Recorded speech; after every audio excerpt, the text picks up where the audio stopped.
Rome did not fall asleep suddenly. It stayed awake, alert, informed, surrounded by reports, warnings, messengers, debates, and voices. But its mind never truly woke up. The danger was not hidden in darkness. It stood in plain sight, repeating itself year after year, growing louder with every ignored signal. Rome saw everything coming, and that is precisely why it hesitated. Because when a system has survived too long, awareness turns into complacency, and knowledge becomes a reason to delay rather than to act. This is the paradox of power. The stronger a system becomes, the harder it is for it to believe that it can end. Rome did not lack intelligence, experience, or memory. It lacked urgency. Every threat was measured against the past, every warning compared to previous crises that had already been overcome. And because Rome had survived before, it assumed survival was inevitable. The Senate listened, discussed, archived, postponed. They believed time itself was an ally, that delay was wisdom, that caution was stability. But caution slowly transformed into paralysis. The mind of Rome did not panic, did not collapse, did not scream. It remained calm, structured, procedural, and fatally slow. This is how decline truly begins. Not with chaos, but with order that refuses to adapt. The Senate did not ignore danger because it was blind.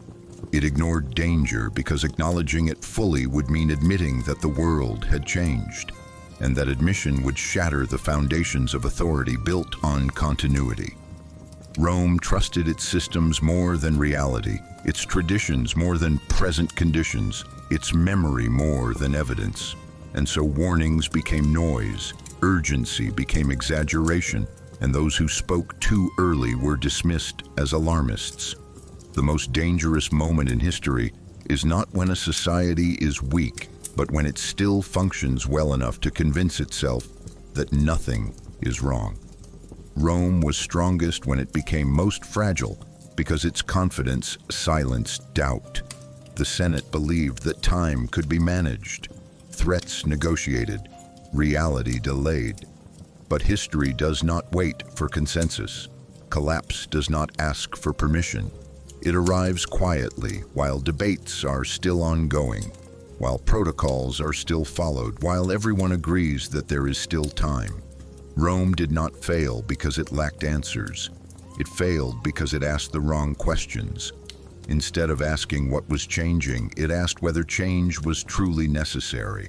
Instead of asking how close the danger was, it asked whether the danger fit old patterns. And so the Roman mind stayed awake, but never fully conscious, silent, analytical, confident, and unprepared. What the Senate was and what it was not. The Roman Senate was never designed to be a crisis engine. It was not a command center built for emergencies, sudden transformations, or unpredictable threats. It was, above all else, a memory institution. The Senate represented continuity, lineage, tradition, and inherited authority. It did not exist to imagine the future, but to preserve the past. Senators were not selected for innovation or speed. They were chosen for status, reputation, ancestry, and loyalty to established norms.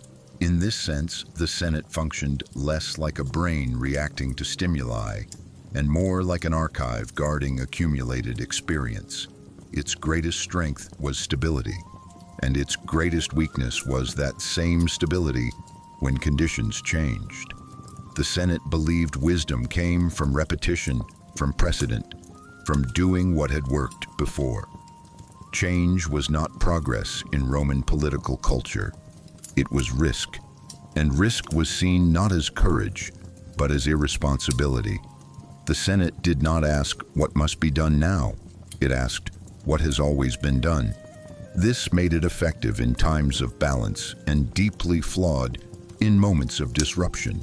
It was not powerless, but it was slow by design. Debate was valued over decisiveness, consensus over speed, dignity over urgency. The Senate believed that authority came from restraint, that hesitation was a sign of intelligence, and that acting too early was more dangerous than acting too late.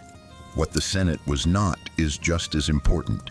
It was not a unified will. It was not a visionary body. It was not built to respond to asymmetric threats, unconventional enemies, or rapid social shifts. It was not flexible, and it was not meant to be. The Senate saw itself as the guardian of Rome's identity, not the engineer of its adaptation.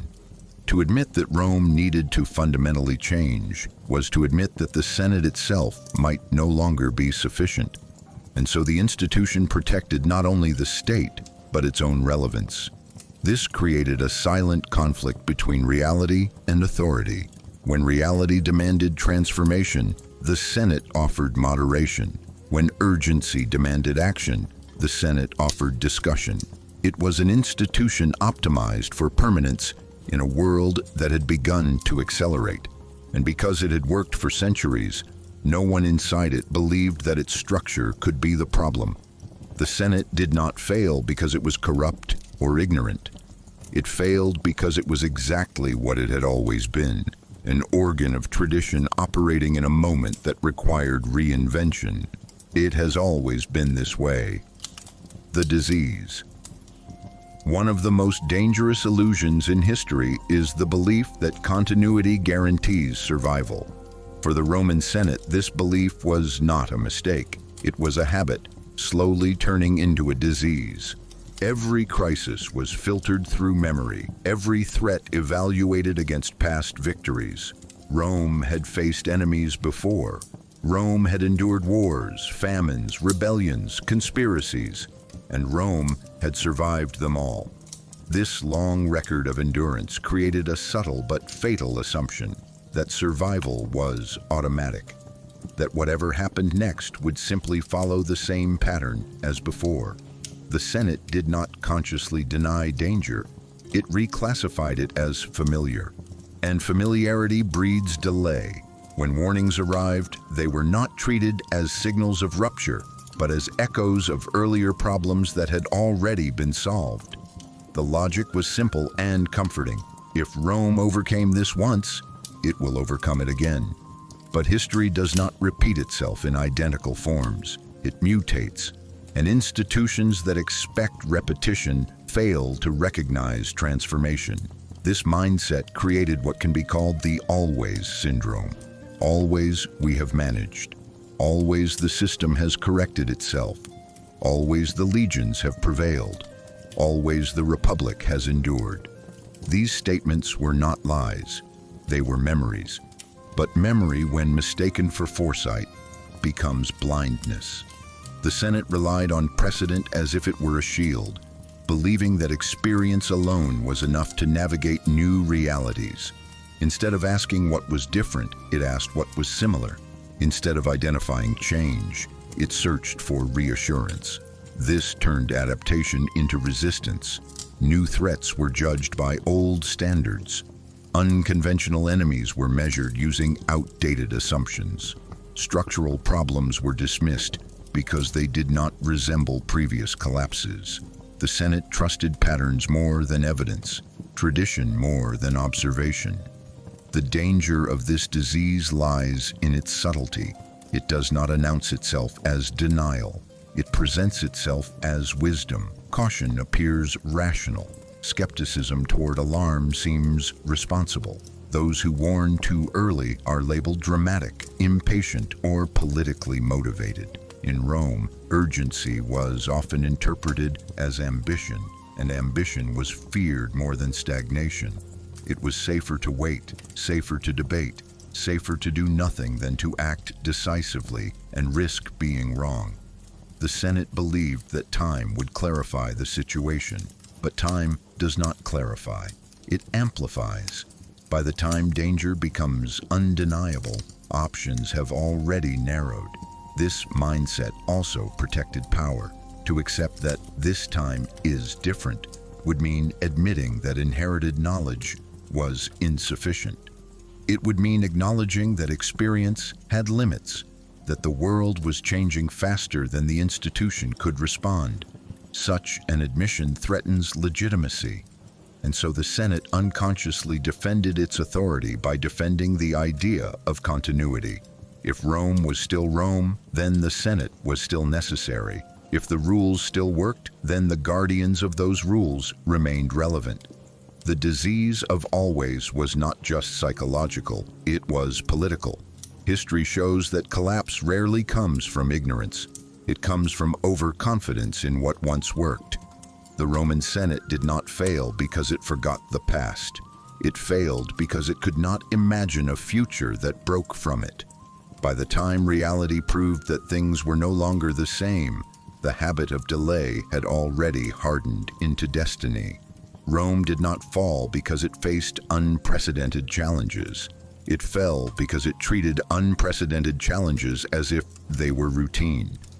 And the phrase, "It has always been this way," quietly became the most dangerous sentence the Senate ever believed. When Hannibal came, when Hannibal began his march toward Rome, the danger did not arrive suddenly. It announced itself slowly, step by step, rumor by rumor, report by report. Messages reached the Senate describing an enemy general doing what no rational commander should attempt, crossing hostile lands, moving without secure supply lines, advancing with elephants through terrain considered impassable. To the Roman mind, this was not a warning, it was a contradiction. And contradictions are easy to dismiss. The Senate did not immediately deny the reports. It diluted them. It questioned the numbers, the logistics, the sanity of the plan. Because if something violates established logic, institutions tend to assume the logic is still right and reality is wrong. Hannibal was not evaluated as a new type of threat. He was interpreted through old assumptions. And that was the first mistake. Rome believed in rules. Armies required roads, supplies, seasons, permission from geography. War followed patterns Rome had mastered. Hannibal ignored those patterns. That alone should have triggered alarm. Instead, it produced disbelief. The Senate asked not whether Hannibal could succeed, but whether such an attempt even deserved serious consideration. Crossing the Alps was treated as theatrical madness rather than strategic intent. The idea that an enemy would willingly endure extreme losses to gain psychological shock was foreign to a system accustomed to measured, institutional warfare. Rome assumed rationality meant predictability. Hannibal proved that rationality could mean something else entirely. But by the time the Senate understood this distinction, the enemy was already inside Italy. As Hannibal advanced, early engagements exposed Roman vulnerability. Defeats mounted. Each one was explained away as an anomaly. A poor commander, bad luck, terrain issues, nothing systemic, nothing fundamental. The Senate reacted to each loss independently, never connecting them into a single pattern of strategic failure. This is how institutions collapse. Not by ignoring evidence, but by fragmenting it until it loses meaning. Hannibal was not just winning battles. He was rewriting the rules of engagement. He understood Roman psychology better than Rome understood him. He knew that Rome trusted procedure, hierarchy, and gradual escalation, so he moved faster than deliberation could follow. While the Senate debated responses, Hannibal dictated tempo. The catastrophe at Cannae was not a surprise in hindsight. It was the inevitable result of delayed recognition. By the time Rome fully mobilized its forces, it did so with arrogance rather than adaptation. The Senate believed mass alone would crush innovation. Numbers would overwhelm strategy. Discipline would defeat cunning. Instead, Hannibal annihilated one of the largest Roman armies ever assembled. The shock was not only military, it was psychological. Rome had not just lost a battle, it had lost certainty. The Senate finally realized that the old assumptions no longer applied. But realization arrived after irreversible damage. Tens of thousands dead, allies wavering, fear spreading. What makes Hannibal's moment so revealing is not that Rome underestimated an enemy. It is that Rome underestimated change. The Senate was slow not because it lacked information, but because the information challenged its worldview. Accepting Hannibal as a genuine existential threat required abandoning comforting beliefs about Roman superiority, predictability, and control. That abandonment did not happen quickly. Institutions do not surrender their self-image easily. Hannibal did not defeat Rome by force alone. He defeated the Senate's imagination. He moved in ways they could not anticipate, because they could not conceive of a world in which the old rules no longer governed outcomes. Even after Cannae, Rome adapted only partially. It learned to avoid direct confrontation, to delay, to exhaust the enemy, but the lesson came at an unbearable cost. Hannibal exposed the fatal lag between awareness and action. He showed that when a system waits for certainty before responding, it hands initiative to those willing to act under uncertainty. The Senate's tragedy was not blindness. It was hesitation disguised as wisdom. Hannibal came not as a storm from nowhere, but as a test of whether Rome could recognize a new reality fast enough to survive it. The answer, at least at first, was no. The psychology of the Senate. The Roman Senate did not think like an individual. It thought like an institution, and that difference mattered. Institutions are not driven by fear or instinct. They are driven by preservation. Every decision the Senate made passed through an invisible filter. What protects the system itself? This is why the Senate's psychology was fundamentally conservative, not in ideology, but in function. Its first reflex was not to solve problems, but to maintain legitimacy, balance, and continuity. Speed was suspicious. Decisiveness was dangerous. Acting too early carried more political risk than acting too late. In the Senate's mind, delay was not failure. It was safety. Admitting a threat was never a neutral act. To acknowledge danger meant acknowledging vulnerability, and vulnerability threatened authority. A senator who warned too loudly risked being seen as irresponsible, ambitious, or destabilizing. Rome feared internal disruption more than external enemies. Civil conflict had scarred the Republic deeply, and the memory of internal collapse shaped every reaction. As a result, unity became more important than accuracy. Consensus mattered more than truth. A wrong decision made together felt safer than a correct decision made alone. This psychology rewarded silence and punished urgency. The Senate also suffered from diffusion of responsibility. No single individual carried full accountability, which meant no single individual felt compelled to act decisively. Responsibility was spread across committees, debates, procedures, and traditions. When everyone is responsible, no one truly is. This creates a dangerous calm. Crises lose their emotional weight as they move through layers of discussion. By the time a threat reaches the floor, it has already been softened by language, reclassified as manageable, and framed as familiar. The Senate was not indifferent, it was insulated. Status played a crucial role.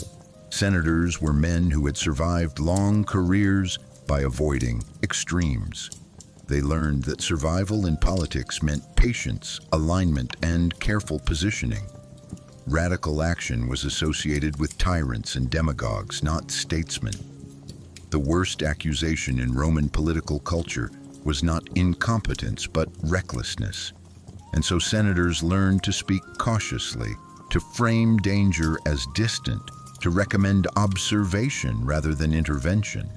Psychological safety came from blending in, not standing out. There was also the weight of legacy. Senators were conscious of history watching them. Every decision would be judged by ancestors and descendants alike. This produced a paralyzing reverence for tradition. Innovation felt like betrayal. To change course too abruptly risked dishonoring the past. The Senate trusted that what had built Rome must continue to protect it. This faith in continuity became emotional, almost spiritual. Questioning it felt disloyal. Perhaps most importantly, the Senate feared loss of control more than loss itself. Sudden action introduces unpredictability. Unpredictability threatens hierarchy. The Senate preferred slow decline to sudden disruption because slow decline preserved structure. Even as danger grew, the rituals of governance continued. Meetings were held. Votes were taken. Procedures were followed. This created the illusion of control. The system appeared functional, even as its effectiveness eroded. The Senate mistook order for safety. In the end, the psychology of the Senate was not irrational. It was human, scaled up to an institution. It valued stability, reputation, and cohesion. But those values, once adaptive, became liabilities in moments of rapid change. The Senate did not fail because it misunderstood the world. It failed because it understood itself too well and chose self-preservation over transformation. When Caesar came. When Caesar emerged, the Senate did not see a revolution. It saw a career. That distinction changed everything. Julius Caesar did not arrive as an enemy of the Republic. He arrived as its product. He spoke its language, respected its rituals, and operated within its legal gray zones. This made him far more dangerous than an outsider. To the Senate, Caesar was not a sudden threat, but a familiar figure rising step by step through accepted pathways. Each move he made could be explained, justified, normalized, and because no single action appeared fatal, the accumulation of power went unchallenged. The Senate had seen ambitious men before. Generals with loyal armies were not new. Popular leaders were not unprecedented. Emergency powers had been granted in crises many times. Caesar's rise fit comfortably into existing patterns, and that was precisely the problem. The Senate evaluated him using old templates, assuming that ambition would eventually be balanced by tradition, law, or rivals. They believed the system would correct itself, as it always had.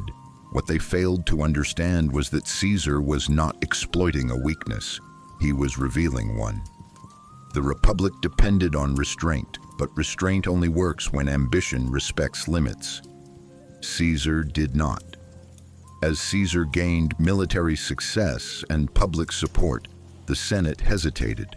To confront him early would require unity and resolve, neither of which existed. Some senators feared his power. Others benefited from it. Many hoped to use him against their rivals. This fragmentation paralyzed response. Caesar was debated endlessly, but never decisively. Every proposal to limit him was softened, delayed, or blocked. Extraordinary commands were extended. Deadlines were postponed. Each concession was framed as temporary, but temporary measures, when repeated, become permanent realities. The critical moment came when Caesar stood at the edge of legality. By then, the Senate had already surrendered initiative. Crossing the Rubicon was not the beginning of the crisis. It was its confirmation. The real failure occurred earlier, when the Senate treated systemic erosion as manageable politics. By the time Caesar forced the issue, the Senate's options had narrowed to extremes: submission or violence. There was no longer space for reform, only reaction. The assassination of Julius Caesar revealed the depth of misunderstanding. The Senate believed removing the man would restore the system. It did not grasp that the system itself had already changed. Power had shifted from institution to individual long before the blades were drawn. Caesar was not the cause of the Republic's collapse. He was its symptom. Killing him addressed the symbol, not the structure. What the Senate failed to recognize was timing. Authority erodes gradually, but it must be defended early or not at all. By waiting for certainty, the Senate allowed momentum to build against it. By prioritizing procedure over power, it lost both. Caesar succeeded not because he was uniquely brilliant, but because he acted while others deliberated. He moved forward while the Senate looked backward. And when the Senate finally woke up, it discovered that legality without force and tradition without adaptability could no longer protect it. Caesar came quietly, wrapped in legitimacy, applauded by the crowd, tolerated by his peers, and when he finally stood unmistakably against the Republic, the Senate realized too late that it had been negotiating with the end of its own authority. Late-waking empires. Rome was not unique. It only feels unique because it was documented so thoroughly. History is filled with empires that did not collapse suddenly, but slowly, while still believing they were strong. These empires did not fall because they lacked power. They fell because they misunderstood time. They assumed that strength decays loudly, that danger announces itself clearly, that decline looks like chaos. In reality, decline often looks like routine. Meetings continue, titles remain, armies exist on paper, laws are enforced, life appears normal, and that normality becomes the trap. Late-waking empires share the same illusion, that endurance equals immunity. Long survival creates psychological armor. The longer a system lasts, the more it believes that survival itself is proof of correctness. Every past crisis becomes evidence that the future will also be manageable. Warning signs are interpreted as temporary stress, not structural failure. Leaders do not deny problems outright, they downscale them. They say reforms can wait, that the system needs adjustment, not transformation, that tomorrow will be clearer than today, and tomorrow always arrives too late. These empires confuse control with stability. As long as borders are defended, taxes collected, and rituals maintained, they believe order exists. But order is not the same as resilience. Resilience requires the ability to change direction under pressure. Late-waking empires resist that ability because change threatens identity. To adapt too much is to admit that the past is no longer sufficient. And for empires built on memory, that admission is intolerable. Another shared trait is the fear of internal disruption. As empires age, they fear fracture more than invasion. Civil conflict, loss of legitimacy, and elite rivalry haunt them. As a result, leaders prioritize unity over accuracy. They avoid decisive action that might divide factions. Delay becomes a strategy to preserve cohesion, but this strategy quietly hands initiative to external forces and internal decay alike. By the time unity is achieved, the moment for effective action has passed. Late-waking empires also suffer from symbolic blindness. They focus on maintaining appearances rather than addressing realities. Grand architecture, ceremonies, titles, and language continue unchanged, creating the illusion that power still functions as it always has. But symbolism without adaptability becomes hollow. Empires begin to govern memory instead of circumstances. They speak in inherited language to describe a world that no longer fits those words. Perhaps the most tragic pattern is that late-waking empires often recognize danger only after it becomes irreversible. The realization is sharp, sudden, and painful. But recognition without capacity is useless. When reform is attempted too late, it destabilizes rather than saves. Emergency measures expose weakness instead of resolving it. What could have been gradual adaptation becomes violent collapse. History does not punish empires for being evil or arrogant. It punishes them for being slow. The true enemy is not external pressure, but delayed understanding.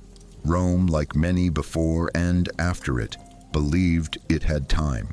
And time, misunderstood, became the weapon that defeated it. Late-waking empires fall not because they are attacked, but because they wake up to find that the world has already moved on without them. Philosophical conclusion. Rome did not collapse because it lacked intelligence, experience, or moral awareness. It collapsed because it confused continuity with wisdom. The Roman Senate believed that thinking carefully was the same as thinking correctly. that preserving order was the same as preserving life. But philosophy teaches a harder truth. Reason without action becomes ritual, and memory without adaptation becomes weight. Rome's tragedy was not ignorance, but attachment. Attachment to what had worked, to what had endured, to what had once been true. Power shapes perception. When a system governs for too long, it begins to see the world not as it is, but as it must be for the system to remain legitimate. Reality becomes negotiable. Warnings become opinions. Change becomes disturbance. In such systems, the highest virtue is no longer truth, but stability.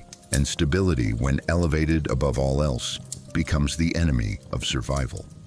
Rome chose order over responsiveness, dignity over urgency, and consistency over transformation. These were not irrational choices, they were human ones. But history does not reward human comfort, it rewards alignment with reality.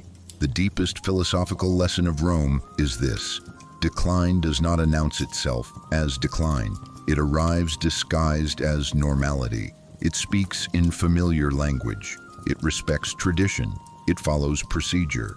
And because it feels safe, it is trusted. The Senate mistook the absence of panic for the presence of control. It believed that as long as institutions functioned, the state itself must be secure. But functioning is not the same as thriving. A system can operate perfectly while moving in the wrong direction. Another lesson is the danger of delayed responsibility. The Senate believed that waiting preserved options. In reality, waiting erased them. Every moment of indecision narrowed the future. Philosophy reminds us that inaction is not neutrality, it is participation in the outcome. By choosing not to choose, Rome still chose. It chose the path of least disruption, and that path led quietly toward collapse. Perhaps the most uncomfortable conclusion is how familiar this pattern is. Rome is not a distant anomaly, it is a mirror.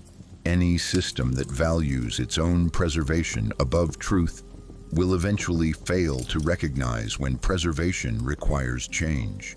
Any authority that fears disruption more than decay will awaken too late.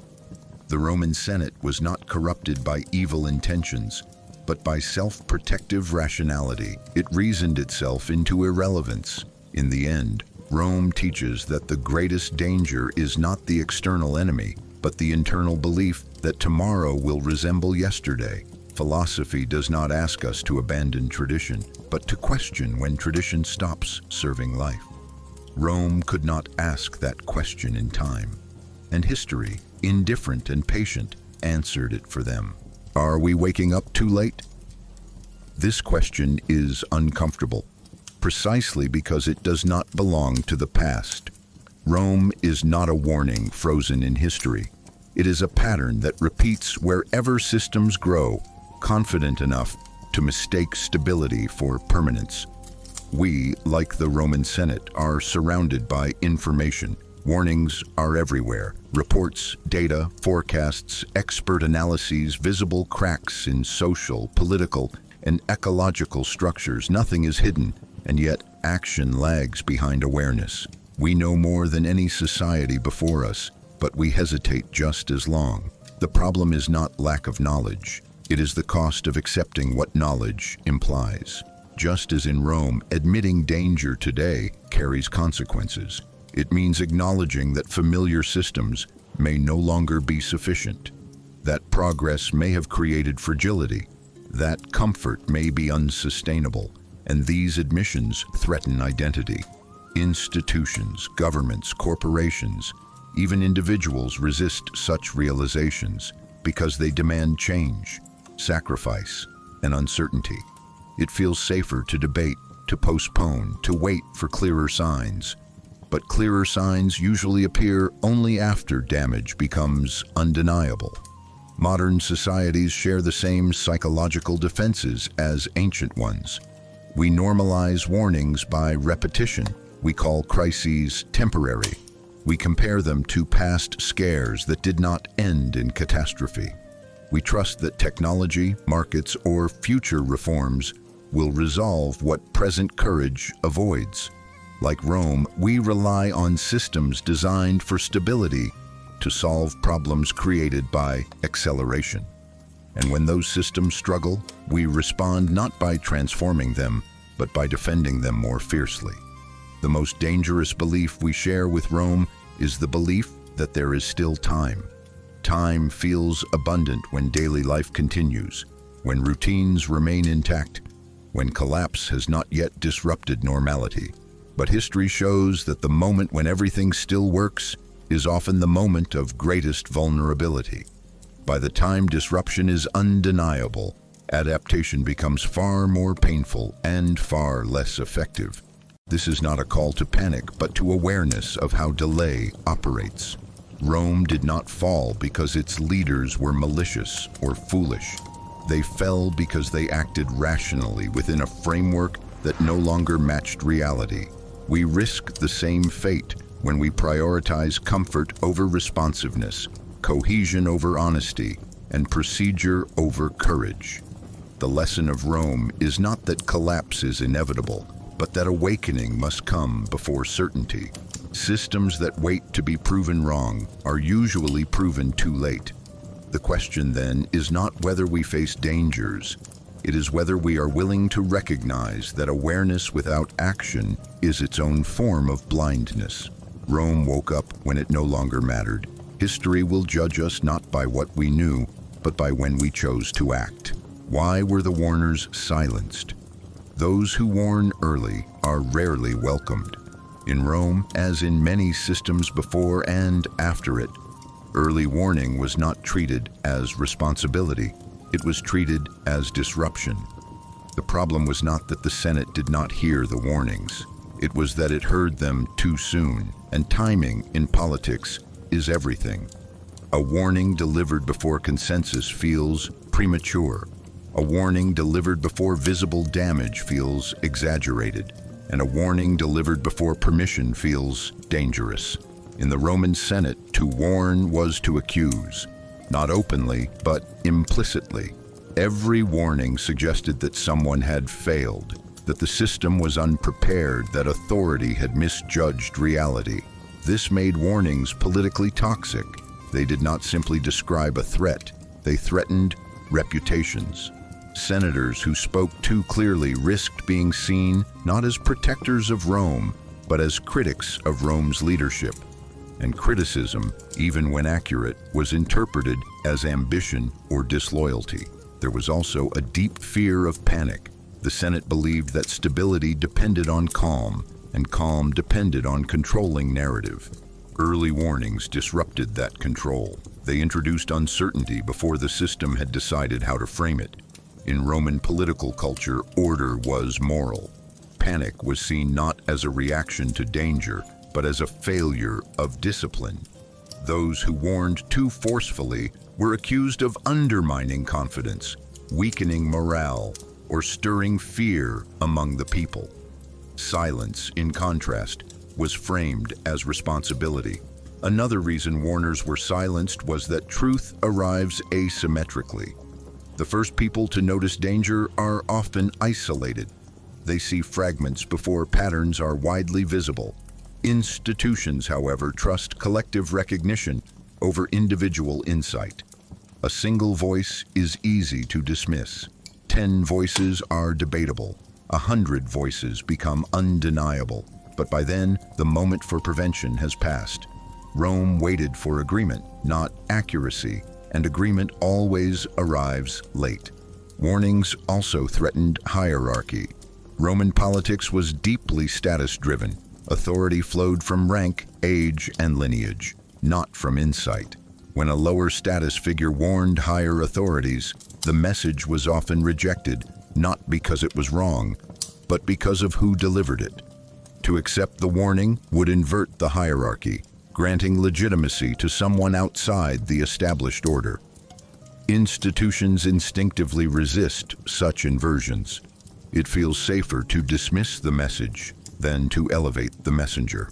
Perhaps most dangerously, early warnings lacked proof.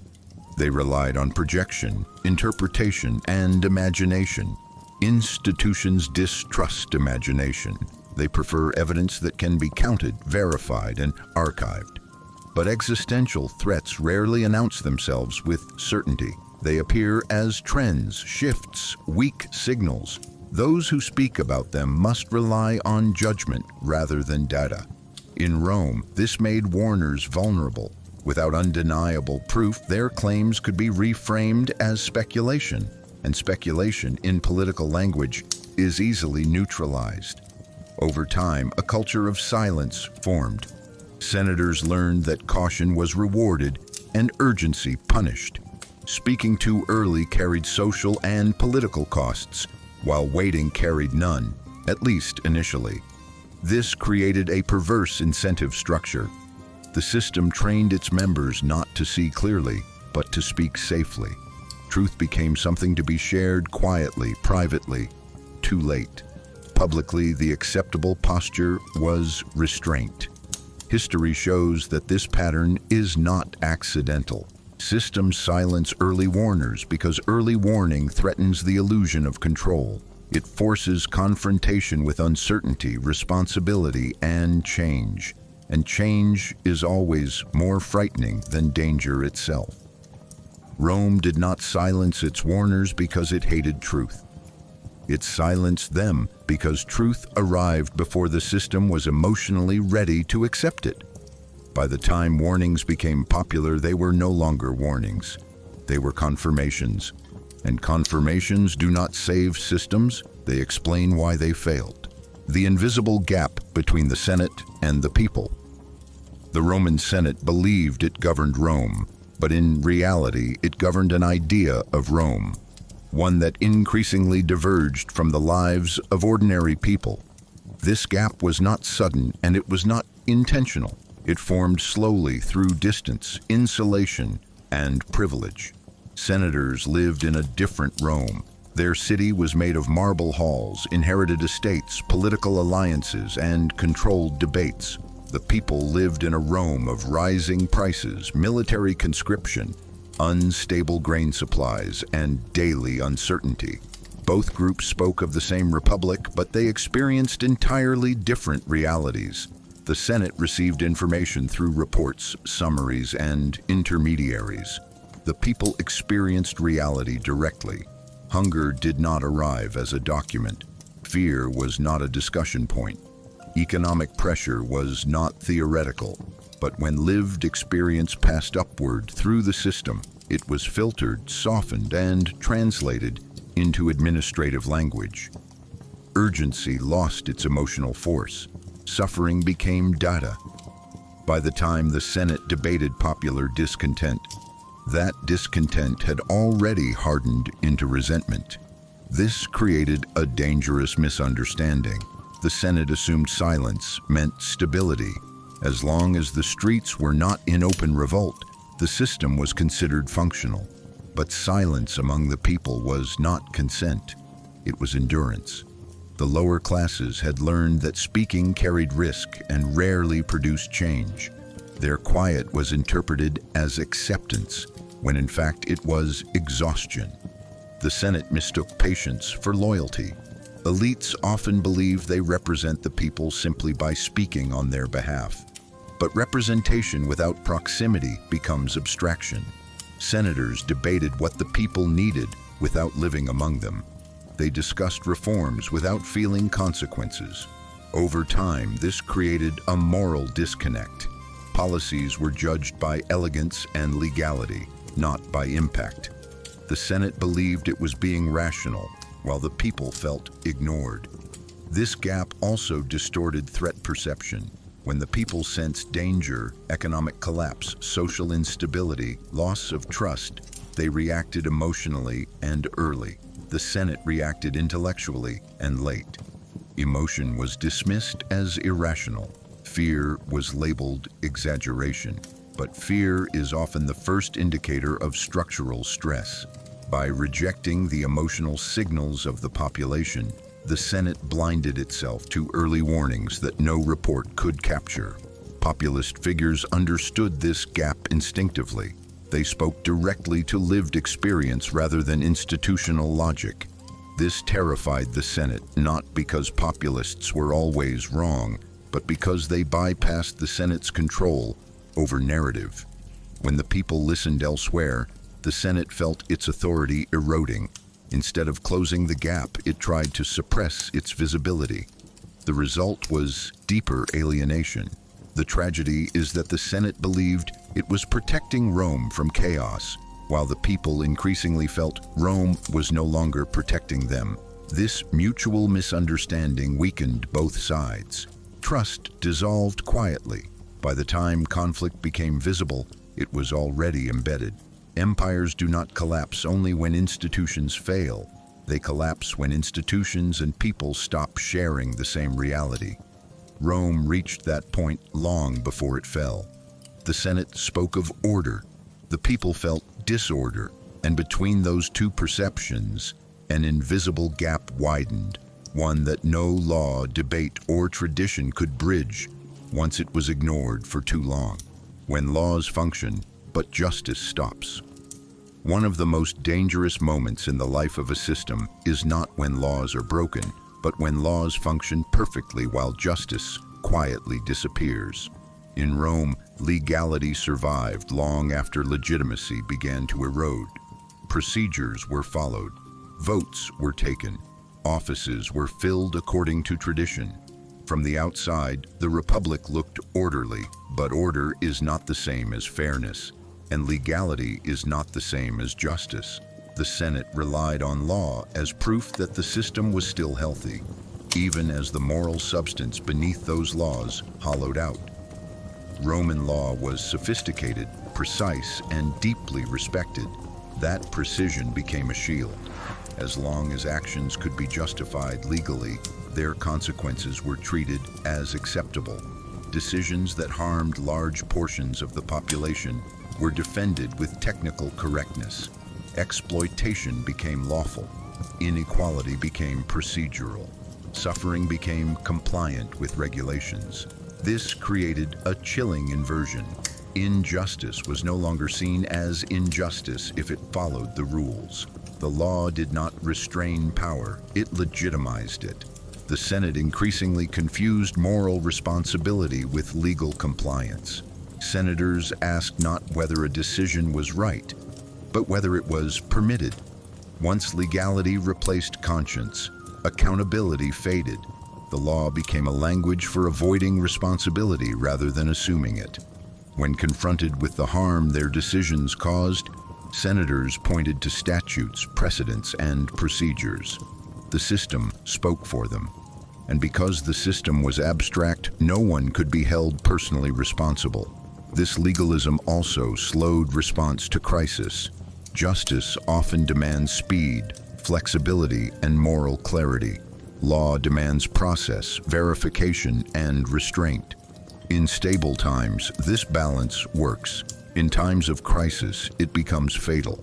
Rome faced rapidly changing conditions: economic stress, military threats, social fragmentation, but responded with mechanisms designed for slow, predictable environments. By the time legal authorization was secured, the moment for justice had passed. The law arrived on time. Justice arrived too late. For the people, this distinction mattered deeply. They did not experience oppression as illegal. They experienced it as unavoidable. When they appealed to authority, they were answered with regulations rather than relief. The message was clear. The system was functioning, therefore their suffering must be acceptable. This destroyed trust. A society can tolerate hardship, but it cannot tolerate the feeling that hardship is invisible. When law ceases to reflect lived reality, it becomes alien. Perhaps the most corrosive effect was how legality normalized inequality. Powerful actors learned to operate within the law while bending outcomes in their favor. The poor and powerless experienced the law not as protection, but as distance. Justice became something theoretical, something spoken about in the Senate but absent in the streets. The more perfectly the law functioned, the less people believed in its fairness. Rome teaches a brutal lesson. Systems do not collapse when laws stop working. They collapse when laws work too well for the wrong people. When legality becomes a substitute for morality, decline accelerates under the appearance of order. The Senate believed that as long as the law stood, Rome stood. But justice is not sustained by procedure alone. When justice stops, laws continue, but they continue for themselves, not for the people they were meant to serve. How Rome turned its own power into a weapon. Rome did not lose power before it fell. It lost direction. Strength remained visible long after wisdom began to fade. The legions still marched. The laws still functioned. The symbols of authority still inspired fear and obedience. But power, when no longer guided by clarity, does not protect a system. It hardens it. Rome's greatest weapon was not its army or its laws. It was its belief in its own inevitability. And that belief slowly turned inward. At first, Roman power was adaptive. Expansion demanded flexibility, negotiation, and learning from enemies.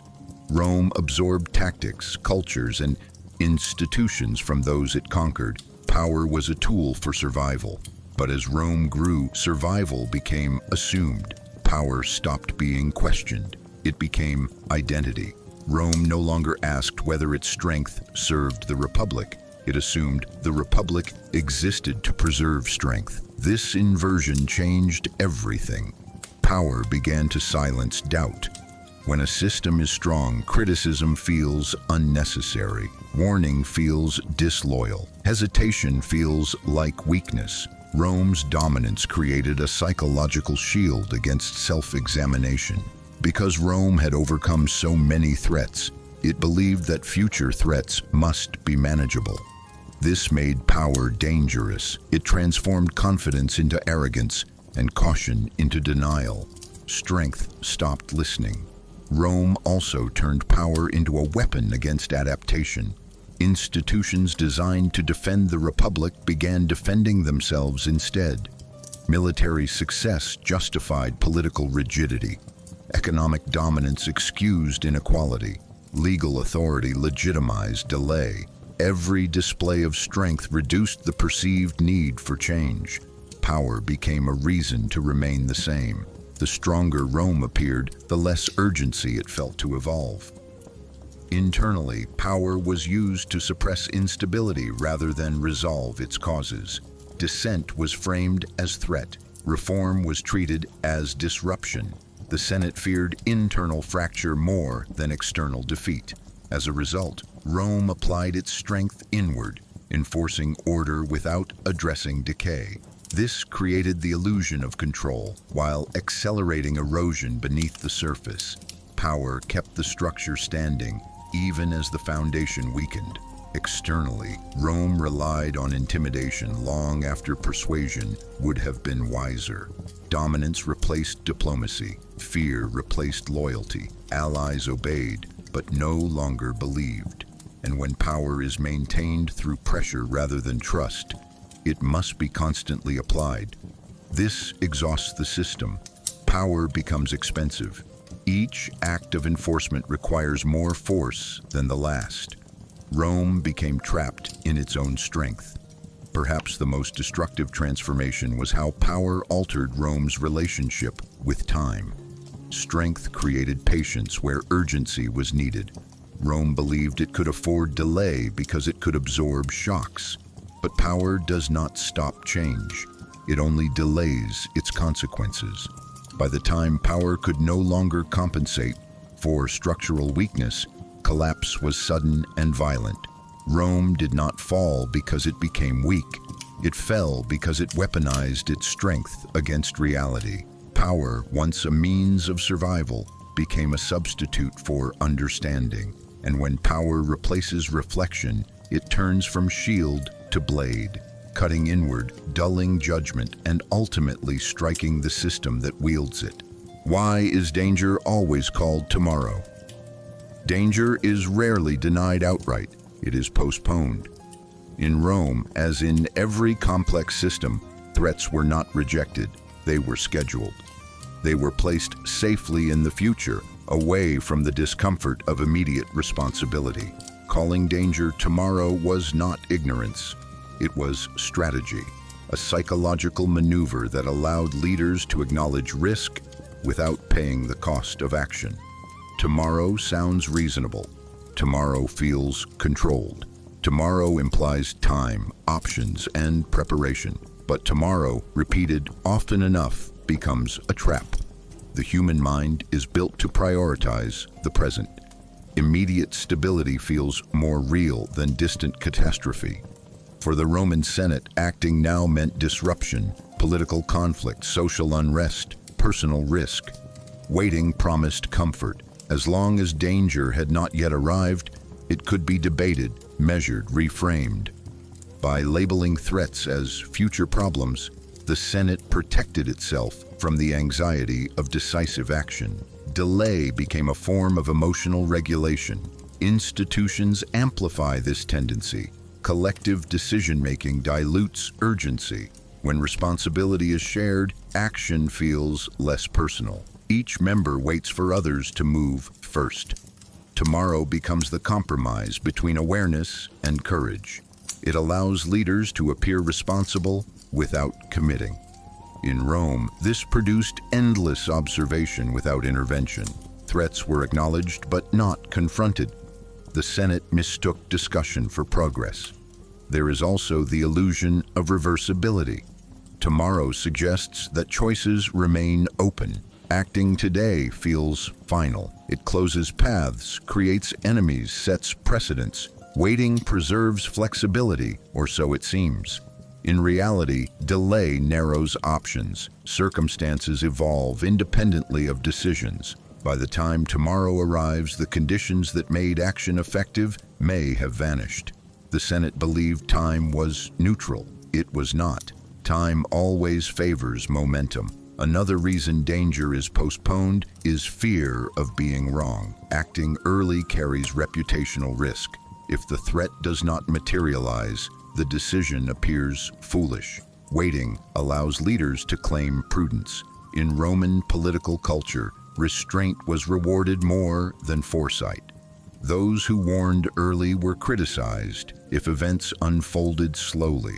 Those who acted late were forgiven because everyone acted late together. Collective failure feels safer than individual courage. Perhaps most importantly, calling danger tomorrow preserves identity. It allows systems to remain unchanged today. Accepting immediate danger would require admitting that existing structures are insufficient. That past success no longer guarantees future security. For Rome, this was intolerable. The Senate's authority rested on continuity. Tomorrow allowed continuity to survive one more day. History reveals the cost of this habit. The most expensive word in politics is later. Danger rarely arrives suddenly. It accumulates quietly while attention drifts. By the time tomorrow becomes today, response becomes reaction. Prevention becomes survival. Rome did not lose because it failed to see danger. It lost because it kept moving danger just far enough away to avoid acting, until distance turned into destiny. The Senate's most feared enemy, panic. For the Roman Senate, panic was more frightening than defeat. Armies could be rebuilt, cities could be retaken, losses could be explained. Panic, however, could not be controlled once released. It moved faster than legions, ignored hierarchy, and dissolved authority in ways no external enemy ever could. To the Senate, panic was not an emotion. It was a political force capable of undoing everything order had built. And so, above all else, panic had to be prevented. The Senate believed that power depended on calm. As long as Rome appeared composed, disciplined, and rational, authority would hold. Panic threatened that image. It exposed fear, uncertainty, and vulnerability, things the Senate believed must never be visible. Acknowledging danger too openly risked shaking public confidence. It risked revealing that the guardians of the state were unsure, and uncertainty at the top was seen as an invitation to chaos below. This fear shaped every response to crisis. Threats were minimized, language was softened, urgent warnings were reframed as manageable challenges, not because the Senate did not understand the danger, but because it feared the consequences of admitting it. Panic, in their view, did not merely react to danger, it created danger. It could spark unrest, empower demagogues, weaken morale, and fracture unity. Better to delay action than to provoke fear. Better to control the narrative than to confront reality. But this logic carried a fatal flaw. Panic suppressed does not disappear, it accumulates. When people sense that information is being withheld or softened, trust erodes. Silence breeds rumor. Reassurance breeds suspicion. The Senate believed it was protecting Rome from panic, but in doing so, it trained the population to stop believing official calm. When fear finally surfaced, it did so uncontrollably, precisely because it had been denied expression for so long. The Senate also feared panic internally. Among senators, panic meant loss of composure, rushed decisions, and visible disagreement. Calm debate was the symbol of Roman superiority, proof that Rome ruled itself through reason rather than impulse. To panic was to behave like barbarians, not statesmen. This cultural ideal made emotional responses suspect. Fear was treated as weakness, urgency as instability, and so even when the situation demanded speed, the Senate chose slowness to preserve dignity. Ironically, this obsession with avoiding panic created a deeper one. When crises finally broke through denial, when defeats were undeniable, when authority cracked, the reaction was extreme. Years of restraint collapsed into sudden, violent measures, emergency powers, executions, civil war. The panic the Senate feared most arrived not because danger was acknowledged too early, but because it was acknowledged too late. History shows that panic is not the enemy of survival. Unmanaged denial is. Panic can prompt action, adaptation, and unity if addressed honestly. But systems that fear panic more than reality lose the ability to respond proportionally. Rome tried to govern fear instead of confronting its cause. In doing so, it allowed fear to grow in silence. The Senate's greatest mistake was believing that calm could replace courage. Panic was treated as something to suppress rather than something to listen to. And when fear is silenced long enough, it returns not as warning, but as collapse. Why Rome trusted tradition over experience. Rome did not lack experience. It possessed centuries of victories, failures, reforms, and recoveries. No state of its time knew war, politics, and power better. And yet, when faced with new realities, Rome chose tradition over lived experience. This was not ignorance, it was loyalty. Tradition was Rome's identity, and identity is more powerful than evidence. Tradition offered certainty.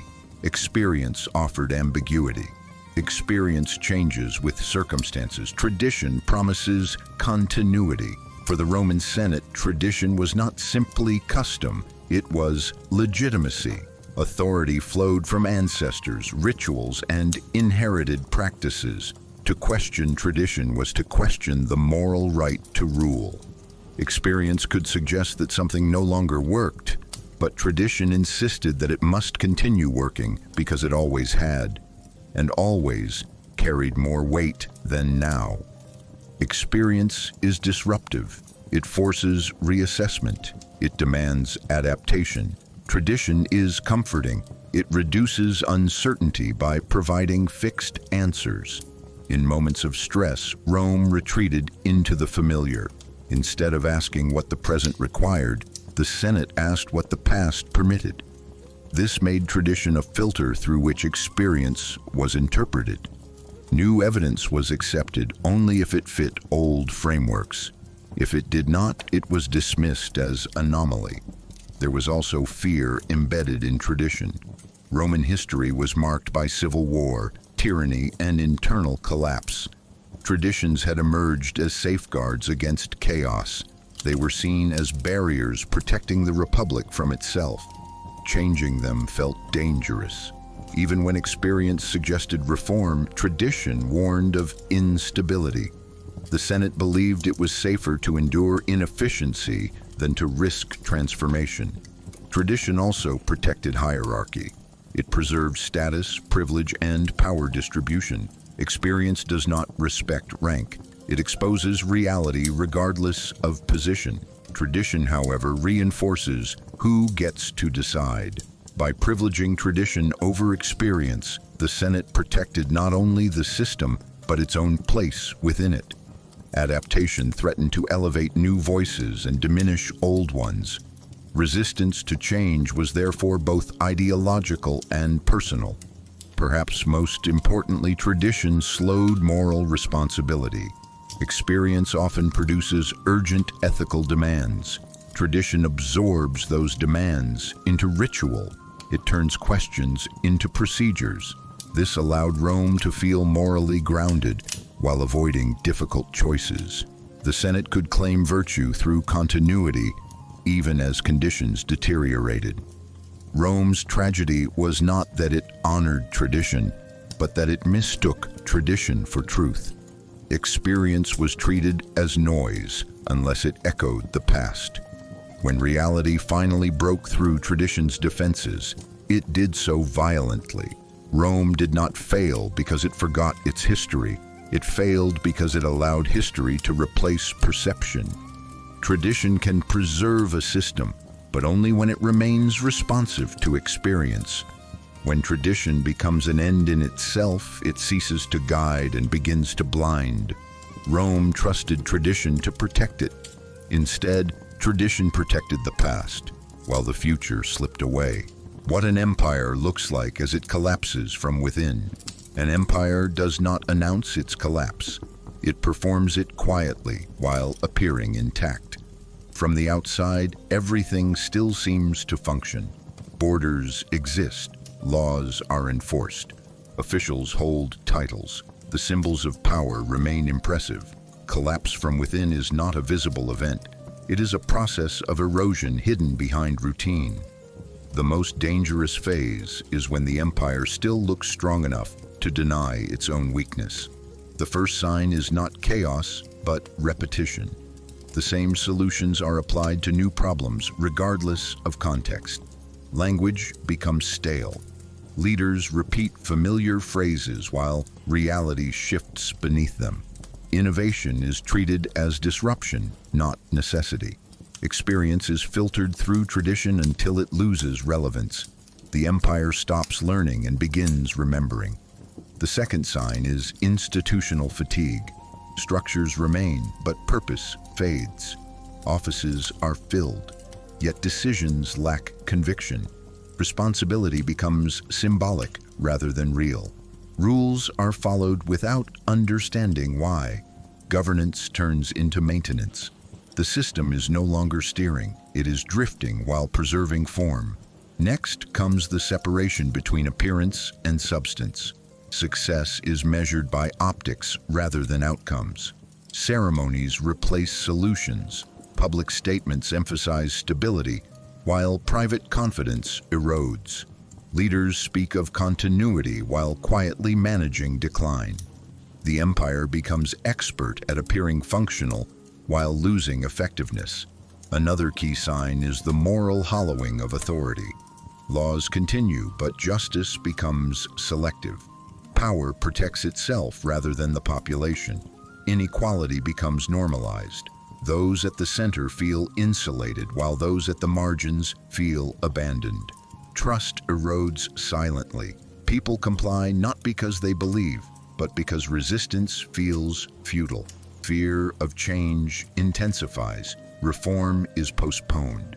Radical ideas are labeled dangerous. Stability becomes sacred, even as it no longer delivers security. The empire chooses predictability over adaptability. In doing so, it sacrifices resilience. When systems prioritize self-preservation over renewal, they lose the ability to respond to shocks. Finally, collapse becomes visible only when it is irreversible. Internal fractures surface as crises. Authority suddenly weakens. Measures taken too late accelerate breakdown rather than prevent it. What appears to be sudden collapse is actually delayed recognition. Empires that fall from within do not die screaming. They fade behind protocol, tradition, and order. They collapse not from attack, but from exhaustion. And by the time collapse becomes obvious, the empire has already been gone for a long time. Rome was not ready for the truth. Rome did not reject truth because it was false. It rejected it because it was inconvenient. Truth demanded change, and change threatened everything Rome believed made it strong. The Senate did not fear lies. It feared what truth would require. To accept the truth meant admitting that the world Rome had mastered was no longer the world it ruled, that its tools were outdated, that its confidence was misplaced, and those admissions carried a cost far greater than denial. Truth arrives early before consensus, before proof becomes undeniable. It speaks in patterns, warnings, and discomfort. Rome was structured to respond to certainty, not to possibility. The Senate trusted evidence only when it was complete, measurable, and safe to acknowledge. But by the time truth becomes comfortable, it is no longer useful. Rome waited for clarity, and clarity arrived as consequence. There was also pride. Rome believed in itself as a civilizing force, a rational order superior to chaos. Truth that challenged this self-image felt like betrayal. It suggested that Rome could be wrong, not temporarily, but fundamentally. Institutions built on superiority struggle to hear such truths. They prefer explanations that preserve identity. Rome reinterpreted truth to fit its narrative rather than adjusting the narrative to fit truth. Power further distorted perception. Those closest to authority are often farthest from reality. Comfort creates distance. Reports are filtered. Language is softened. Disruption is reframed as manageable. By the time truth reached the Senate, it had been stripped of urgency. Rome did not lack information, it lacked exposure. It saw truth abstractly, not experientially. Truth also threatened stability. Accepting it would force immediate action, provoke unrest, empower critics, and weaken the appearance of control. The Senate chose silence over shock. It believed that maintaining calm was more important than confronting reality. But calm built on denial is fragile. When truth finally breaks through, it does so violently. Perhaps most tragically, Rome confused truth with blame. To accept truth meant admitting responsibility. It meant acknowledging that failure was not external, but internal. This made truth politically dangerous. Safer to delay, safer to debate, safer to wait until truth could no longer be denied, when denial no longer mattered. Rome was not destroyed by ignorance. It was undone by its inability to accept uncomfortable reality in time. Truth stood at the door long before collapse. Rome heard it knock, but it was not ready to answer. The final philosophical question. There is a moment in the life of every system that history does not mark with dates or battles. It arrives quietly, almost invisibly, a moment when survival is no longer about renewal, but about defense, when the goal shifts from solving problems to preserving appearance. That moment is not collapse, but it is the point of no return. A system saves itself when it is willing to change. It protects itself when it is no longer willing to question its own foundations. The difference is subtle but decisive. Self-preservation feels responsible. It promises stability, continuity, control.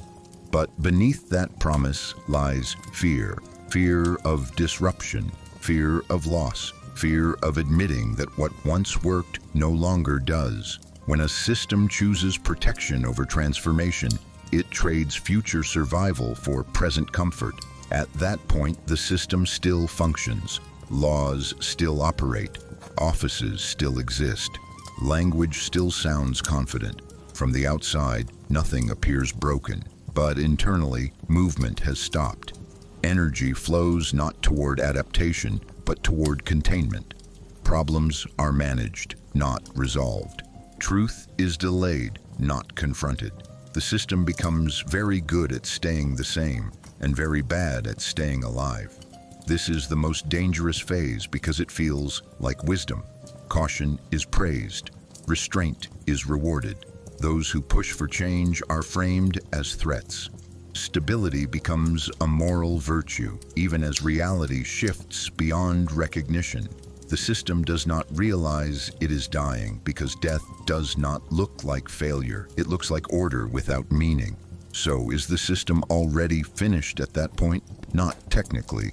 It may endure for years, even decades, but philosophically it has ended. Its purpose has inverted. What once existed to serve life now exists to preserve itself. And systems that exist only for themselves no longer evolve, they decay. History suggests a harsh answer. A system can survive mistakes, defeats, and even corruption. But once it chooses self-protection over self-correction, its fate is sealed. Collapse may be slow, quiet, postponed, but direction has already been set. The final question then is not about Rome. It is about us.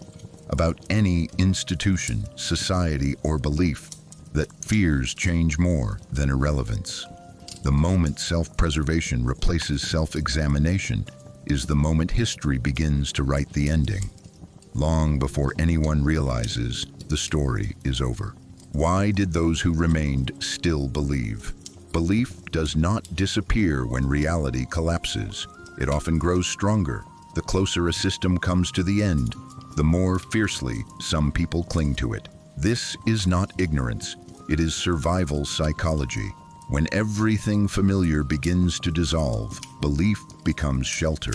To abandon it would mean admitting loss, uncertainty, and fear all at once. For many in Rome, continuing to believe was easier than facing what change would demand. Those who remained believed because belief reduced pain. Accepting decline requires grief, and grief requires energy. Denial is cheaper. It allows life to continue without emotional disruption. As long as one can say, "This has happened before," or "Rome has endured worse," the present feels manageable. Belief transformed danger into background noise. It allowed people to wake up, work, and live as if tomorrow would resemble yesterday. Belief also protected identity. Rome was not just a state, it was a story people told about themselves. To stop believing in Rome was to lose oneself. Careers, honor, family status, and personal meaning were tied to the system's continuation. For the last loyalists, faith in Rome was not about truth. It was about self-preservation. Losing belief felt like erasing a lifetime. There is also the fear of isolation. When many people continue to believe, disbelief feels lonely and dangerous. Those who doubted too early risked social exclusion, political suspicion, or worse. Remaining faithful allowed individuals to stay inside the collective, even as the collective drifted toward collapse. Belief became a social bond. Questioning it threatened belonging. Another reason belief persisted was gradual decline. Rome did not fall overnight. Each loss was small enough to rationalize. Each warning was just distant enough to dismiss. Humans are poor at recognizing slow disasters. We adapt to deterioration. What would have shocked an earlier generation becomes normal to the next. The end does not feel like an end. It feels like a continuation under worse conditions. Finally, belief endured because hope is not rational. It does not follow evidence, it follows need. In moments of instability, hope fills the space where action feels impossible. Believing that Rome would recover was a way to avoid confronting powerlessness. When people cannot change outcomes, they change interpretations. Faith becomes action's replacement. History shows that those who remain loyal at the end are not fools. They are human. They cling to belief because belief delays pain. But belief, when untethered from reality, does not save systems. It only softens their fall. Rome's final believers did not preserve the empire. They preserved themselves, emotionally, socially, psychologically, until preservation was no longer possible. In the end, belief did not outlast Rome. It merely outlasted truth. Why do systems choose their strongest supporters? Systems rarely collapse because they lack talent or intelligence. They collapse because they promote the wrong qualities. When a system begins to prioritize survival over purpose, it changes what it rewards. Courage becomes risk. Honesty becomes disruption. Doubt becomes threat. In their place, systems elevate those who reinforce stability, not those who challenge decay. Strength in this context does not mean moral strength. It means loyalty, compliance, and usefulness to the existing order. As pressure increases, systems seek predictability. They favor individuals who are reliable, controllable, and aligned with institutional norms. Those who ask difficult questions introduce uncertainty. Those who follow rules reduce it. Over time, promotion becomes less about competence and more about compatibility. The system does not ask who sees clearly. It asks who will not disturb the structure. Strength becomes obedience disguised as reliability. This selection process is self-reinforcing. Once the system elevates its most compliant members, decision-making narrows, feedback loops weaken, alternative perspectives disappear. The system begins to hear only echoes of itself. Dissent feels louder and more dangerous because it is no longer balanced by internal diversity. The stronger the system's grip on power, the weaker its grasp on reality. Rome exemplified this pattern. The Senate increasingly rewarded those who preserved tradition and punished those who pushed for reform. Ambition was tolerated only when it served continuity. Moral courage, when it conflicted with institutional comfort, was sidelined. Over time, this created an elite that was excellent at maintaining form and terrible at confronting change. The system became strong in appearance and fragile in substance. Systems also choose their strong supporters because fear reshapes values. Under threat, long-term thinking feels like luxury. Immediate stability becomes paramount. Individuals who promise calm, control, and reassurance are favored over those who demand uncomfortable action. The system mistakes emotional comfort for strength. This leads to a leadership culture optimized for reassurance rather than resilience. Perhaps most tragically, systems convince themselves that they are rewarding merit. Loyalty is framed as responsibility. Compliance is framed as discipline. Silence is framed as wisdom. In this way, the system moralizes its own decline. Those who conform believe they are serving the greater good, while those who resist are labeled selfish, reckless, or dangerous.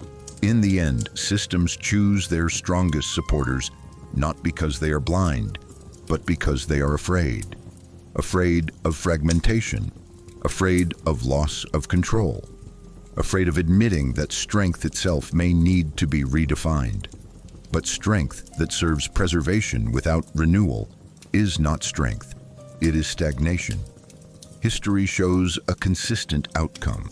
Systems that reward obedience over insight eventually lose both. They become powerful at defending themselves and powerless at surviving change. The most dangerous moment. Everything still works. The most dangerous moment in the life of a system is not when it breaks, but when it still functions. When reports are filed, meetings are held, salaries are paid, and procedures continue without interruption. Functioning creates reassurance. It convinces those inside the system that time remains, that problems are manageable, that nothing urgent is required. Everything still works becomes a lullaby, soft enough to quiet doubt, strong enough to delay action. In Rome, this illusion was lethal. The Senate looked around and saw order. Courts operated, laws were enforced, armies existed. The machinery of governance moved as it always had. From within that motion, collapse felt impossible. The assumption was simple. If the system is operating, it must be healthy. But systems can function long after they have lost direction. Motion is not purpose. Activity is not alignment. What makes this moment so dangerous is how it reframes warning. If everything still works, then those who speak of danger must be exaggerating. Urgency sounds irrational when routines remain intact. Early warnings feel premature because nothing has visibly failed. The absence of visible breakdown becomes evidence against those who sense deeper decay. Rome did not silence warning because it lacked proof. It silenced it because proof had not yet become spectacle. Functioning also delays responsibility. As long as outcomes have not collapsed, accountability can be postponed. Decisions can wait. Reforms can be studied. Committees can be formed. We are not there yet becomes the dominant logic. But not yet is a shrinking space. Every day the system continues unchanged. The cost of change increases. What could have been adjusted gradually must later be repaired violently. Another danger of everything still works is that it rewards the wrong behavior. Those who keep processes running are praised. Those who question whether the processes still make sense are seen as disruptive. Stability becomes virtue, maintenance becomes leadership. Rome elevated caretakers of form over challengers of substance. The system learned how to preserve itself, not how to correct itself. Perhaps most deceptive of all, functioning masks moral failure. Injustice can persist smoothly. Inequality can be administered efficiently. Suffering can be processed without interruption. When harm is delivered through orderly mechanisms, it appears less urgent, less visible, less scandalous. The system congratulates itself on control while drifting further from its purpose. History teaches that collapse often begins when leaders confuse durability with legitimacy. A system can continue to operate while no longer deserving loyalty. It can perform its tasks while betraying its mission. The Roman Senate mistook continuity for correctness. By the time things stopped working, stopping was irreversible. Everything still works is not a sign of safety. It is a warning that the system has entered its most complacent phase. When nothing forces change, change is avoided. And when change is avoided long enough, the moment of failure arrives without options. Rome did not fall when its systems stopped working. It fell when they worked just well enough to convince everyone that nothing had to change. How Rome normalized its own end. Rome did not accept collapse all at once. It accepted it in pieces, small enough to tolerate, familiar enough to justify. Each loss was absorbed, explained, and folded into daily life until decline no longer felt exceptional. This is how endings become normal, not through shock but through adjustment. Rome did not wake up one day and decide it was finished. It simply learned how to live with less and call it continuity. Normalization began with language. Defeats became setbacks. Crises became temporary difficulties. Structural failures were reframed as external pressures.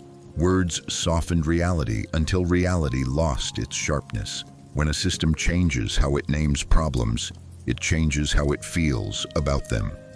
Rome learned to speak about decline without calling it decline. And what is not named cannot be confronted. The next step was comparison.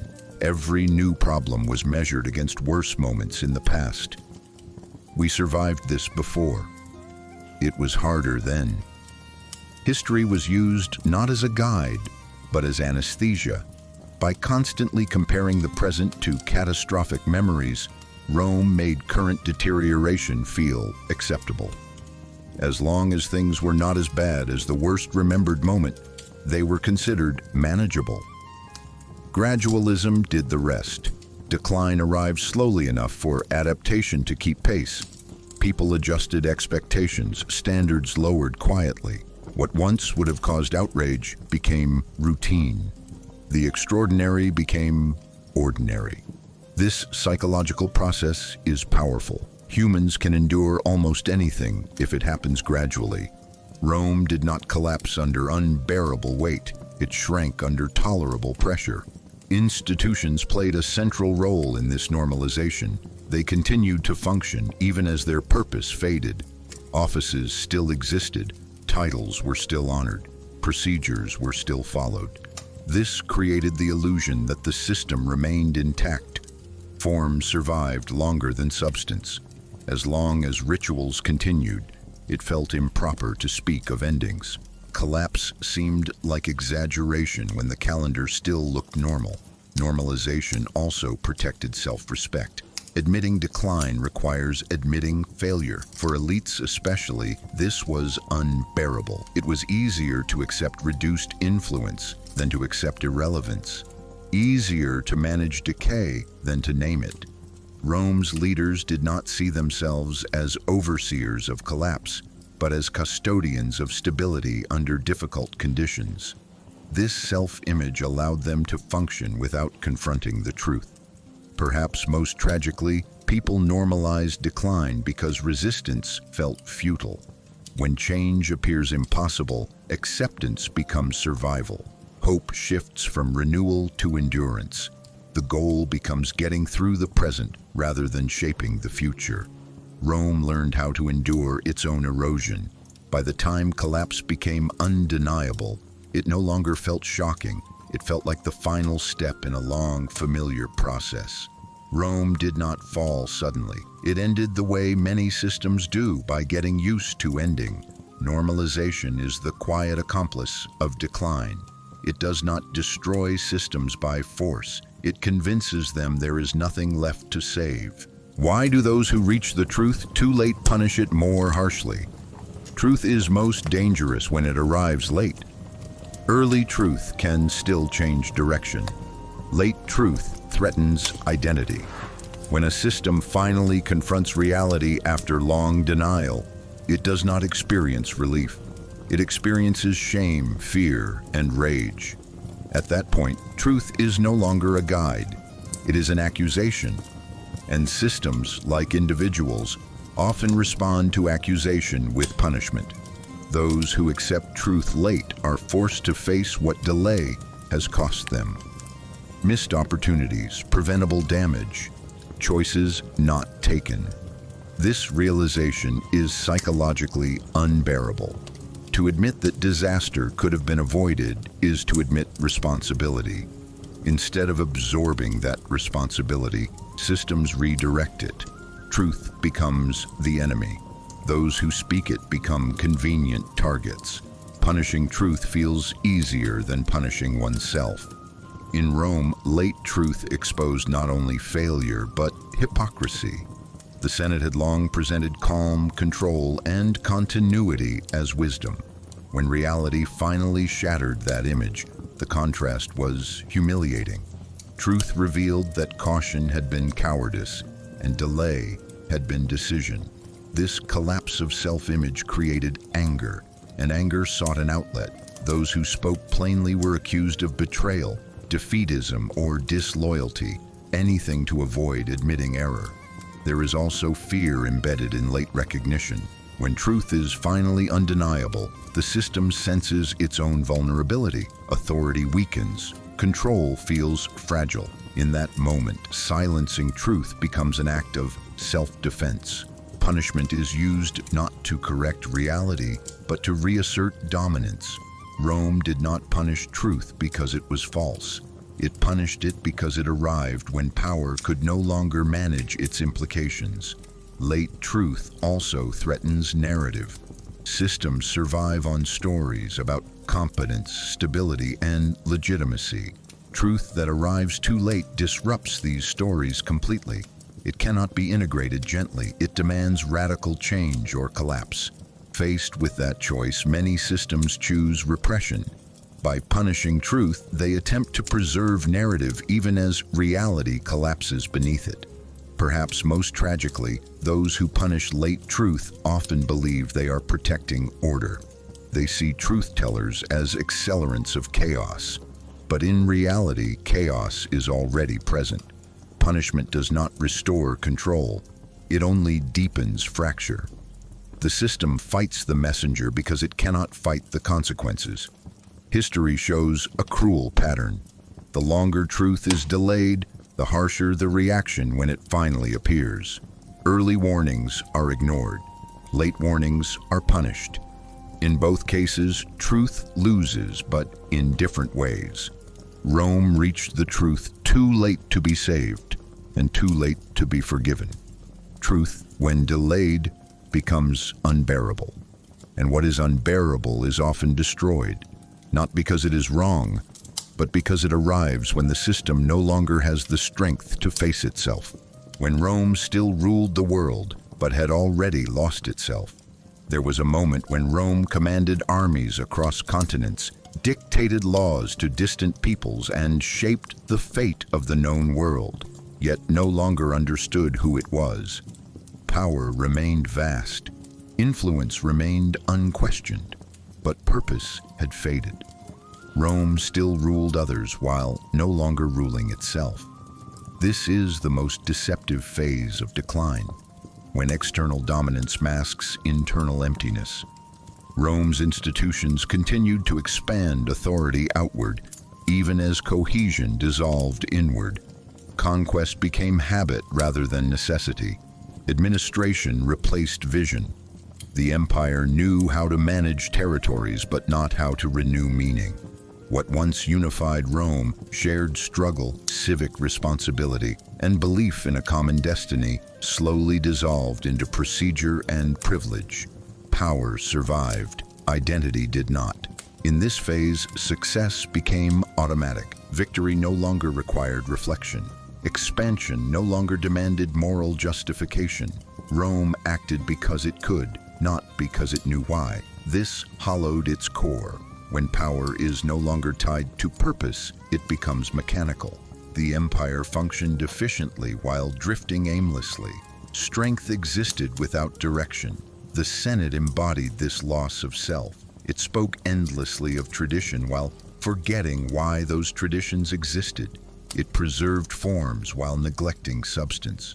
The Republic's language remained, but its spirit faded.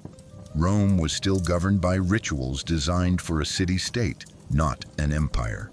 The mismatch grew wider every year.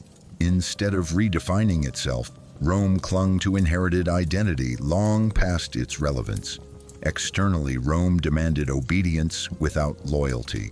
Internally, it offered stability without meaning. This created a vacuum. People followed rules but no longer believed in them. Citizenship became legal status rather than shared commitment. Authority relied increasingly on enforcement rather than trust. An empire can survive without love, but not without coherence. Perhaps the clearest sign that Rome had lost itself was its confusion about enemies. External threats were feared and fought, but the deeper danger lay within. Loss of civic purpose, erosion of trust, and moral exhaustion. Rome defended borders while neglecting foundations. It mistook dominance for health. Rome still controlled the world, but it no longer understood its own direction. When a system reaches this point, collapse does not require conquest. It only requires time. Power without identity cannot sustain itself indefinitely. Rome's fall was not the moment it lost authority. It was the moment it stopped knowing what that authority was for. Why do things that seem eternal end the fastest? What appears endless often feels exempt from urgency. When something seems permanent, it is no longer protected by attention. Its continuation is assumed, not defended. This is the paradox of longevity. The longer something lasts, the less effort is spent imagining its end. Eternity breeds carelessness, and carelessness accelerates collapse. In Rome, power felt infinite. Centuries of survival created the illusion that the empire existed outside time, immune to the limits that govern ordinary things. This belief did not weaken Rome immediately, it relaxed it. When endings are unimaginable, maintenance replaces renewal, preservation replaces questioning. Systems stop asking why they exist and focus only on how to continue. And in that shift, decay begins. Things that feel endless invite delay. Problems can wait. Reforms can be postponed. The future feels spacious. But time does not expand just because belief does. While attention drifts, reality accumulates pressure. What is not addressed early becomes unmanageable later. The fall is not sudden, it is compressed. Long neglect produces rapid endings. Another reason the eternal ends quickly is rigidity. Permanence encourages fixed identity. When something believes it must remain the same to survive, it loses the ability to adapt. Flexibility feels unnecessary. Change feels threatening. Rome protected its image of itself more fiercely than its capacity to evolve. And when circumstances shifted, that image shattered all at once. Eternity also blinds systems to small losses. Each loss seems insignificant compared to the whole. Influence shrinks, trust erodes, meaning fades, but none of it feels fatal individually. The danger lies in accumulation. By the time loss becomes visible, there is nothing left to recover. The end feels sudden only because the process was ignored. Perhaps most tragically, things that seem eternal attract complacency from those who depend on them most. People build lives, identities, and expectations around permanence. Questioning it feels destabilizing, so they defend the illusion even as reality contradicts it. When collapse arrives, it feels like betrayal, not because it was unpredictable, but because it was unthinkable. History suggests a cruel truth. Nothing ends faster than what believes it cannot end. Eternity is not protection, it is blindness. Rome did not fall because it was weak, but because it felt immortal. And immortality, believed too deeply, becomes the shortest path to an ending. Silence before the fall. Before collapse, there is almost always a pause. Not peace, but quiet. A strange stillness where arguments soften, voices lower, and urgency fades from public language. This silence is not the absence of danger. It is the exhaustion of response. By the time systems reach this stage, they have argued too long, warned too often, and waited too much. Silence becomes a refuge. In Rome, this silence was not imposed at first. It formed naturally. People learned that speaking changed nothing. Warnings were ignored. Reforms were delayed. Accountability dissolved into procedure. Over time, those who once raised concerns stopped doing so, not because the problems vanished, but because resistance felt futile.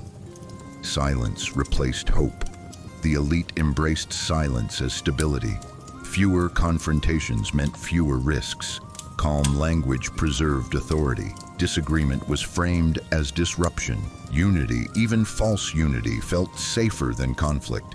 But silence does not heal fractures. It hides them. The absence of visible tension convinced leaders that control had been restored, when in reality, pressure was building beneath the surface. Among the people, silence carried a different meaning. It was not acceptance, but withdrawal. Trust faded quietly. Participation declined. Civic energy drained away. People complied outwardly while disengaging inwardly. When belief dies, silence follows. And when silence spreads, systems lose the feedback they need to survive. This silence is especially dangerous because it feels like relief. After years of crisis, argument, and fear, quiet feels earned. But it is the quiet of surrender, not resolution. The system mistakes fatigue for peace. Leaders assume the absence of noise means success. In truth, it means the conversation has ended because faith has ended. History shows that revolutions and collapses rarely begin in the noisiest moments. They begin after people stop arguing, after they stop expecting change, after silence becomes the dominant response. At that point, the system has already lost its audience. Rome's fall was preceded not by chaos, but by resignation. The silence before collapse is the sound of a system no longer believed in. And when belief disappears, power has nothing left to stand on. Rome did not end. It only changed its form. Rome did not vanish the moment its institutions collapsed. It dissolved, transformed, and reappeared under new names. What ended was not Rome itself, but one version of it. Power rarely disappears. It migrates. When systems fall, they leave behind habits, structures, and ways of thinking that outlive them. Rome's greatest legacy was not territory or armies. It was a blueprint for authority. After political collapse, Roman law continued. Roman administration continued. Roman concepts of citizenship, hierarchy, governance, and legitimacy continued. Even Rome's enemies adopted its language of power. The empire fell, but its logic survived. This is how systems truly persist, not by staying intact, but by becoming invisible. Rome stopped being a place and became a pattern. What makes this transformation dangerous is that endings feel cleaner than continuations. If Rome had simply disappeared, history could have closed the chapter, but Rome lingered. Inside institutions, inside laws, inside assumptions about order and control. The world moved on believing it had escaped Rome, while quietly rebuilding it in different forms. This is why Rome feels eternal, not because it never ended, but because it never fully left. Systems that shape behavior at a deep level do not require borders or emperors. They require habits. They require obedience to procedure. They require belief in hierarchy as natural. Rome embedded these ideas so deeply that they survived its own death. There is also comfort in this transformation. Saying that Rome merely changed shape allows us to avoid confronting finality. It suggests continuity rather than loss, but it also hides responsibility. If Rome never truly ended, then its failures were never fully confronted either. They were inherited. Rome's afterlife teaches a final lesson. Collapse does not guarantee renewal. When a system ends without being understood, it returns disguised as something else. Different symbols, same logic, different names, same patterns. Rome did not end in ruins alone. It ended by becoming familiar again, elsewhere. And as long as its assumptions about power, order, and control remain unquestioned, Rome is not history, it is recurrence. The final question. If a system wants to remain unchanged in a changing world, does it still deserve to survive? This question cuts deeper than politics or history. It strikes at the nature of existence itself. Everything that lives adapts or disappears. Rivers change course. Species evolve. Minds grow or break. Only dead things remain perfectly the same. And yet, systems built by humans often demand permanence. They ask the world to slow down, to obey old rules, to respect inherited structures long after reality has moved on. A system that refuses to change is not choosing stability. It is choosing comfort. Comfort for those who benefit from it. Comfort for those who fear uncertainty. Comfort for those who mistake familiarity for truth. But comfort is not a moral argument. Survival is not guaranteed by tradition. History does not reward longevity, it tests relevance. When a system insists on remaining unchanged, it shifts the burden of adaptation onto everyone else. People must bend. Reality must wait. Truth must soften its voice. Over time, the system stops serving life and begins demanding sacrifice from it. At that point, survival becomes entitlement rather than necessity, and entitlement is fragile. Does such a system have a right to exist? History suggests a cold answer. Systems have no rights, only conditions. They exist as long as they respond, as long as they listen, as long as they are willing to revise themselves when the world proves them wrong. The moment a system chooses preservation over correction, it begins negotiating its own end. Rome believed it could remain Rome forever. It believed the world should adjust to it, not the other way around. And for a long time, the world did, until it didn't. The final question is not whether systems should change. They must. The real question is whether they will change in time, or insist on staying the same until change is forced upon them.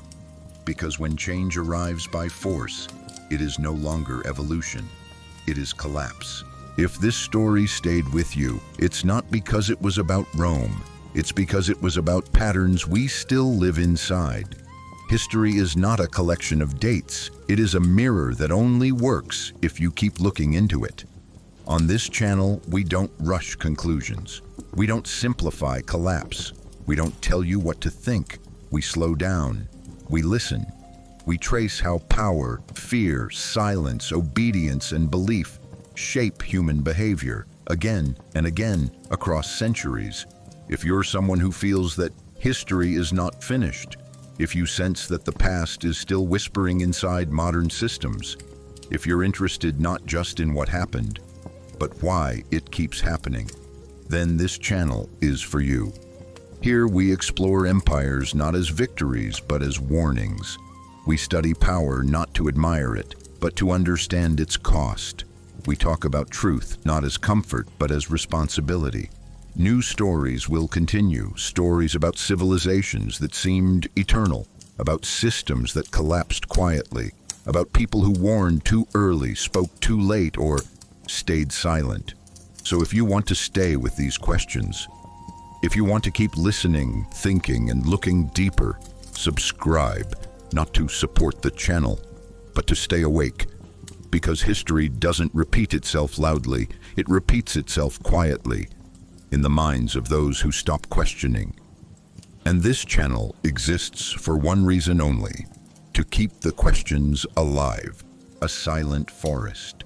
After the battle, a Viking warrior stops, not because of an enemy, but because of a sound. A fallen bird chick, cold, alone. The sword is heavy, the shield is heavy, but he kneels. He removes his glove, lifts the fragile life in his hands. For one moment the gods are silent, the war is silent, only compassion remains. History remembers Vikings for violence, but sometimes humanity survives in silence. Rome did not end, it only changed its form. Rome did not vanish the moment its institutions collapsed. It dissolved, transformed, and reappeared under new names. What ended was not Rome itself, but one version of it. Power rarely disappears, it migrates. When systems fall, they leave behind habits, structures, and ways of thinking that outlive them. Rome's greatest legacy was not territory or armies, it was a blueprint for authority. After political collapse, Roman law continued. Roman administration continued. Roman concepts of citizenship, hierarchy, governance, and legitimacy continued. Even Rome's enemies adopted its language of power. The empire fell, but its logic survived. This is how systems truly persist, not by staying intact, but by becoming invisible. Rome stopped being a place and became a pattern. What makes this transformation dangerous is that endings feel cleaner than continuations. If Rome had simply disappeared, history could have closed the chapter, but Rome lingered. Inside institutions, inside laws, inside assumptions about order and control. The world moved on believing it had escaped Rome, while quietly rebuilding it in different forms. This is why Rome feels eternal. not because it never ended, but because it never fully left. Systems that shape behavior at a deep level do not require borders or emperors. They require habits. They require obedience to procedure. They require belief in hierarchy as natural. Rome embedded these ideas so deeply that they survived its own death. There is also comfort in this transformation. Saying that Rome merely changed shape allows us to avoid confronting finality.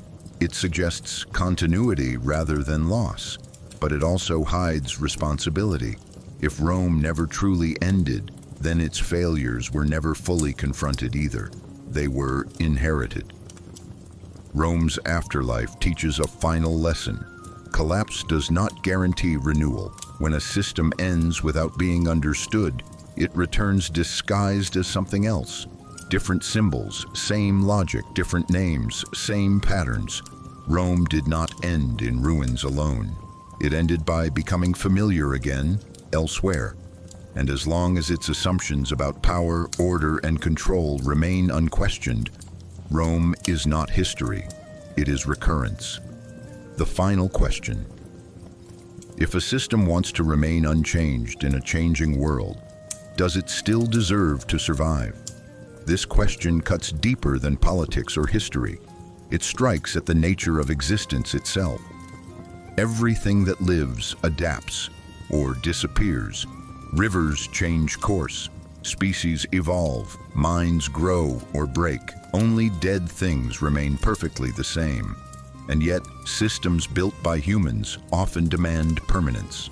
They ask the world to slow down, to obey old rules, to respect inherited structures long after reality has moved on. A system that refuses to change is not choosing stability. It is choosing comfort. Comfort for those who benefit from it. Comfort for those who fear uncertainty. Comfort for those who mistake familiarity for truth. But comfort is not a moral argument. Survival is not guaranteed by tradition. History does not reward longevity, it tests relevance. When a system insists on remaining unchanged, it shifts the burden of adaptation onto everyone else. People must bend. Reality must wait. Truth must soften its voice. Over time, the system stops serving life and begins demanding sacrifice from it. At that point, survival becomes entitlement rather than necessity, and entitlement is fragile. Does such a system have a right to exist? History suggests a cold answer. Systems have no rights, only conditions. They exist as long as they respond, as long as they listen, as long as they are willing to revise themselves when the world proves them wrong. The moment a system chooses preservation over correction, it begins negotiating its own end. Rome believed it could remain Rome forever. It believed the world should adjust to it, not the other way around. And for a long time, the world did, until it didn't. The final question is not whether systems should change. They must. The real question is whether they will change in time, or insist on staying the same until change is forced upon them.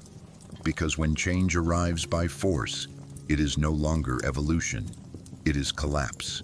If this story stayed with you, it's not because it was about Rome, it's because it was about patterns we still live inside. History is not a collection of dates, it is a mirror that only works if you keep looking into it. On this channel, we don't rush conclusions. We don't simplify collapse. We don't tell you what to think. We slow down. We listen.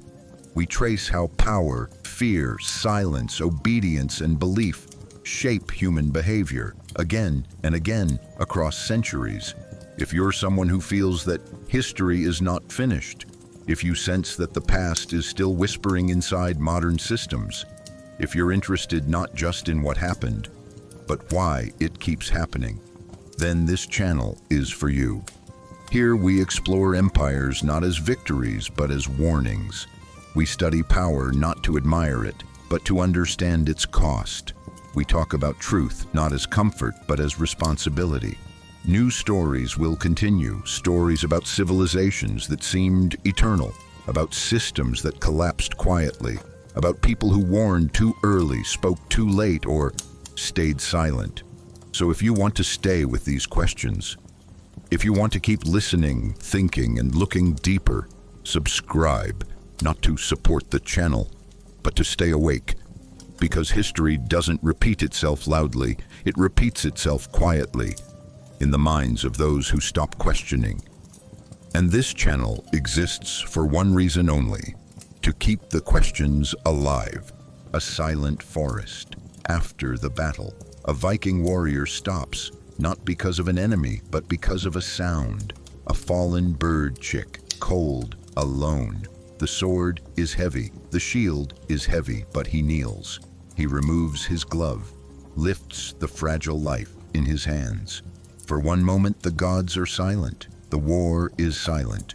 Only compassion remains. History remembers Vikings for violence, but sometimes humanity survives in silence.